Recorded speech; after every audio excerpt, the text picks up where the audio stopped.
امروز میخوایم با هم راجع به کتاب نیروی حال اثر اکارت توله، نویسنده و معلم معنوی آلمانی صحبت کنیم. کتابی که اگه درکش کنی نگاهت به ماتریکس ذهن و دنیای درونت دیگه مثل سابق نمیشه. اما قبل از هر چیزی پیشنهاد میکنم اگر روی ویدیو کلیک کردی تا انتها همراه من باش، چون هیچ چیز تصادفی نیست. شما اینجا هستید تا از نیت الهی برای آفرینش هستی پرده برداشته شود. اهمیت شما در این است. اکارت توله برای توضیح همین یه جمله 300 صفحه کتاب نوشته، یا دقیق ترش 259 صفحه است توی نسخه‌ای که من دارم. کتابی که من دارم از نشر آزادگان و ترجمه خانم آذرمیه. خیالتون از بابت ترجمه و انتشارات توی نسخش راحت باشه. اما قبل از اینکه برم سراغ ادامه ویدیو، یه نکته رو بهتون بگم که موضوع امروزمون عمیق و کمی پیچیده است. پیشنهاد میکنم تا انتها نگاه کنی، چون تیکه های پازلت امروز کنار هم باید قرار بگیره تا تو متوجه کلیت کانسپت ماتریکس بشی. داستان از شب عجیبی شروع میشه که توله در اوج افسردگی که داشته یک دگرگونی عجیبی رو درون خودش احساس میکنه و شروع نوشته شدن این کتاب و تبدیل شدن توله به استاد معنوی و کمک کردن به میلیون ها آدم از اون شب میخوره.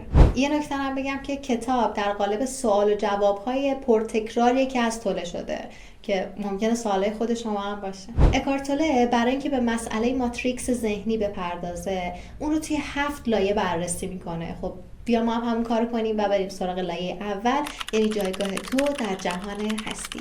اگر این صفحه سفید رو جهان هستی در نظر بگیری، این تویی، بخشی از جهان هستی، نه یه موجود جدا افتاده تنها که داره توی یه سیاره تو منظومه شمسی زندگی میکنه. اکارت توله میگه ما آدم‌های متفاوتی در شکل، ظاهر و نژادیم، اما در نهایت در واقعیت وجودیمون هممون از یک منشأ سرچشمه میگیریم و قطره‌ای از یک اقیانوسیم. منشأ وجودی من با تو با اون هیچ فرقی نداره. ولی بیا یک کوچولو بریم از نزدیکتر به خودمون نگاه کنیم. از نزدیک شبیه آدمی که مغز داره. مغز یا ذهن ما در طی پروسه تکامل باعث بقای ما شده. با استفاده از قدرت تصمیم گیری و یادگیری که داشته، به ما میگفته تو شرایط مختلف چیکار بکنیم تا زنده بمونیم. اما همین ذهن ممکن بود گاهی حتی هم نوعهای خودش رو هم خطر تلقی کنه. مثلا موقعی که انسان‌ها خوراکجو شکارگر بودن، ممکن بود ذهن با خودش بعد از شکار بگه چرا اون سهم بیشتری از شکار رو ببره، چرا من نه؟ چرا درصد بقای اون بره بالا؟ من نه. و اینطوری من مهم شد و من درون ما شکل گرفت و ذهن ما رو یک تافته جدا بافته در جهان هستی شناسایی کرد، چیزی برخلاف واقعیت وجودیمون، با اولویت قرار دادن خودش به عنوان من. و این توهم رو ایجاد کرد که ما با من درونمون، یعنی با ذهنمون، یکی هستیم. یه طورایی میشه گفت ذهن مثل یک عروسک خیمه شب بازی داره ما رو کنترل میکنه. اما اون بندایی که به ما وصله از چه جنسی هن؟ توله جواب این سوالات 2 کلمه خلاصه میکنه: کنترل احساسات. ذهن ما با آنالیز موقعیت و محیطی که توش قرار داریم برای ما سیگنال های احساسی رفتاری میفرسته. به عبارتی ذهن به تو میگه کی و کجا بخندی، گریه کنی، ناراحت بشی، عصبانی باشی، فرار کنی، بترسی. اما از بین همه احساساتی که ذهن برای کنترل ما ازش استفاده میکنه، ترس تنها احساسیه که همه آدم‌ها تصمیماتشون رو بر اساس اون میگیرن. ترس از دست دادن، قضاوت شدن، تنهایی، مرگ.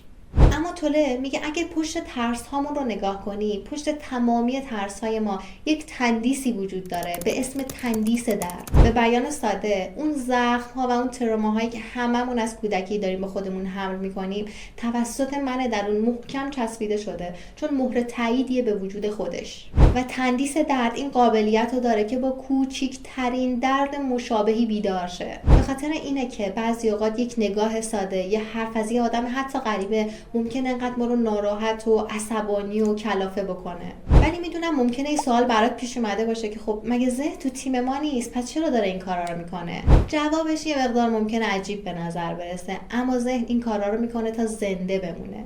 ذهن برای اینکه زنده بمونه باید تو رو در جایگاه ذهن نگه داره. چطور؟ با نگه داشتن تو در زمان گذشته و آینده. چی میمونه؟ لحظه حال، لحظه آگاهی، بی زمانی و مرگ ذهن.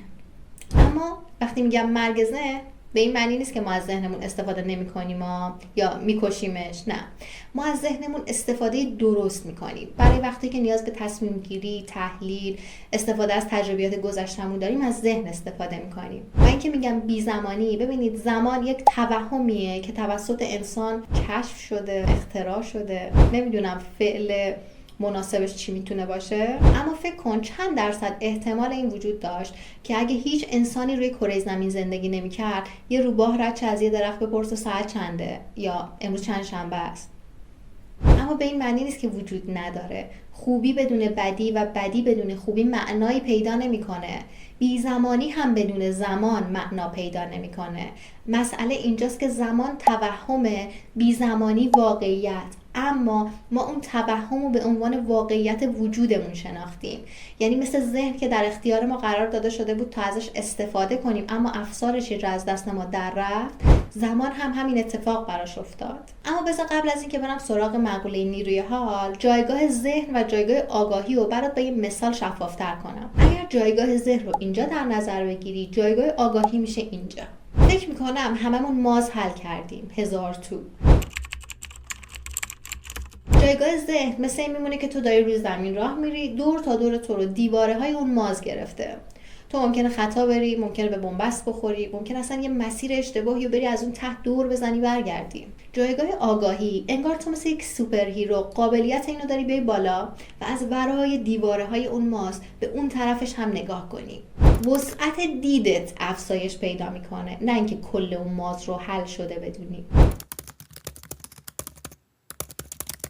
اما چی میشه وقتی که تو در لحظه حال زندگی میکنی؟ اول از همه کیفیت بودن تو افزایش پیدا میکنه و آگاهی تو نسبت به موقعیت هایی که زندگی در اختیارت قرار میده میره بالا. خودتو تو این موقعیت هایی که میگم تصور کن. از سر کار اخراج میشی، با این آدم جدید آشنا میشی، یه رابطه چندین و چند ساله رو به هم میزنی، بیزنس خودت رو راه میندازی، از دوست دور میشی، از خانواده‌ات دور میشی، با آدم‌های جدید آشنا میشی. این اتفاقها رو تو چه دسته‌بندیایی قرار میدی؟ فکر میکنم بگی دسته‌بندی خوب و بدن دیگه. دیدن اتفاقهای زندگی تو دسته‌بندی خوب و بد جایگاه ذهنه. حالا فرض کن دستتو پر از چیزایی که به دست آوردی، پر از چیزایی که به تو داده شده و تو درخواست داری از خدا، از زندگی، از کائنات، اسمشو هر چی میخوای میتونی بذاری، که من بیشتر میخوام، من خونه بهتر میخوام، من ماشین بهتر، روابط بهتر، سلامتی بیشتر، زیبایی بیشتر، پول و ثروت بیشتر، کار بهتر میخوام، به من بده. ولی دستای تو همین الانش هم پره. خب بذار اول من یکم از بار روشونه تو کم کنم، یکم دستای تو رو خالی کنم، بعد اون چیزی که میخواستی میذارم. اون چیزی که کم میشه ممکنه اخراج شدن تو از سر کار باشه، ممکنه تصادف کردن باشه، ممکنه از دست دادن یه عشق چندین و چند ساله باشه، ممکنه از دست دادن یک رابطه طولانی باشه. آگاهی میگه هاکونا ماتاتا، هرچه بادا باد. خب الان اتفاق افتاده، الان چی کار کنم؟ با توجه به موقعیت عکس العمل نشون میدم و آگاهانه تصمیم میگیرم. اینطوری اتفاقهای زندگی برای تو تبدیل به چالش برای رشد آگاهی تو میشه. ما از یه پرسپکتیو دورتر خودمون رو نگاه کردیم که ذهن چطوری ما رو کنترل میکنه و تهش رسیدیم به تندیس درد، که پشت اون تندیس درد آگاهی مایی که داره میزنه به در که بیدارمون کنه از این ماتریکس. تو اگه این مسیر رو برعکسش کنی، وقتی آگاهانه به مسائل نگاه کنی، میدونی حسی که الان نسبت به شرایط داری توسط ذهن کنترلگر تو ایجاد شده. پس آگاهانه تر تصمیم میگیری. اما حالا که اینو فهمیدیم چی کار کنیم؟ یکی از تمرین‌های خفنی که در لحظه میتونی تاثیرش رو ببینی، مشاهده آگاهانه احساساتته. سری بعدی که دیدی کلافه‌ای، عصبی، ناراحتی، درد داری، بدون قضاوت کردن درباره اینکه کی باعث این احساس شد یا چی باعث این احساس شد، مشاهده میکنی که چطور اون احساس در تو در جریان داره. گفتیم که تندیس درد میتونه با کوچکترین درد مشابهی بیدار شه. ببین اون درد کوچیکه چه درد عمیقی رو درون تو زنده کرده که ذهن اونو افسار خودش کرده و داره تو رو کنترل میکنه، اما بدون قضاوت. قضاوتگری هم کار ذهن. مشاهده آگاهانه احساسات، تاثیرات اونا رو بوم به ثانیه از بین میبره. این اصطلاحایی که من به کار میبرم، خود اکارتوله این کلماتی بود که برای بیان منظورش استفاده کرد و منم دارم از همونا استفاده میکنم. بیشتر سعی کنین حسشون کنین. تنها کلمه‌ای که اضافه کردم ماتریکس بود، چون خیلی به کانسپت ماتریکس کلا کتابش کانسپتش اونه، حالا با اسمهای متفاوت. یه تمرین دیگهش اینه که بدن درونت رو حس کنی. یه نفس عمیق بکش و انرژی که با اون نفس درون بدنت رو به جریان میفته رو حس کن. مثل یه حس مورمور یا گزگز تو بدنت میمونه. با من یه نفس بکش.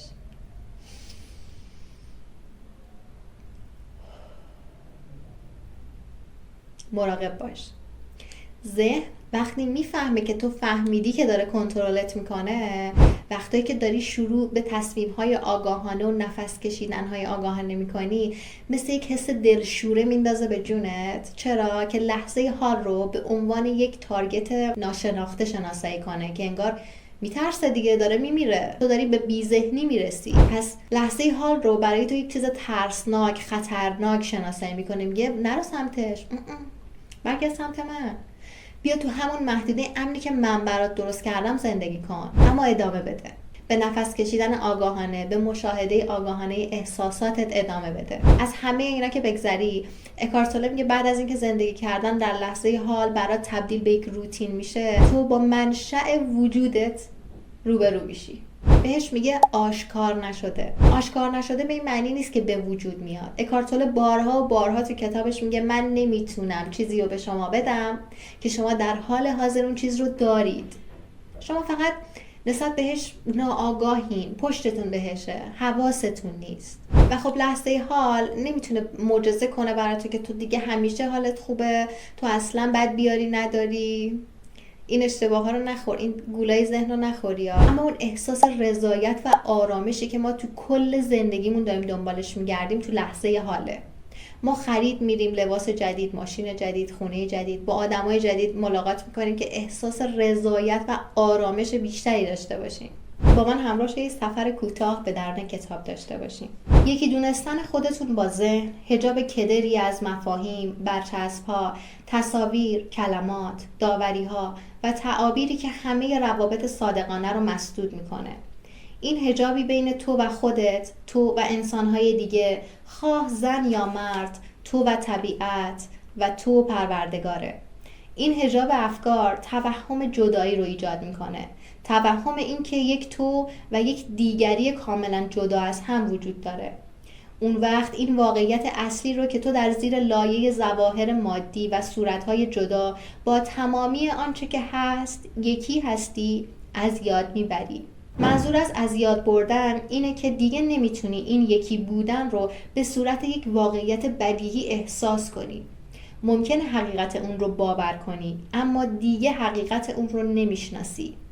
باور میتونه تسکین بخش باشه، اما فقط از راه تجربه شخصی رهایی بخش میشه. امیدوارم که تونسته باشم به دور از پیچیدگی محتوای کتابو براتون تصویرسازی کرده باشم. اما هرچند که من سعی کردم کلیت کتاب رو توی این ویدیو بهتون قشنگ بگم که اگه دوستش داشتین بریم بخونین، اما به جرئت میتونم بگم که شاید 5% محتوای کتابو من تونستم توی این ویدیو براتون بگنجونم. برای جا افتادن بهترش حتما این کتابو بخونین. من هیچ وقت یک کتابو به همه معرفی نکردم، اما تا اینجا این کتابی که من به همه پیشنهاد میدم. یعنی حتی اگه الان این ویدیو رو دیدی بدت اومد، به نظر چرت و پرت و مسخره اومد، نیروی حال رو بخون. با خوندن نیروی حال یک بذری درونتو کاشته میشه که اون بذر جایی به عمل میاد که تو حتی فکرش هم نمی‌کنی. ویدیو داره به پایان میرسه، اما یادت باشه که وجود تو یک معجزه است. حواست به معجزه وجودت باشه، چون اگه تو حواست نباشه کی حواسش هست؟ خیلی مراقب خودت باش. خدافظ.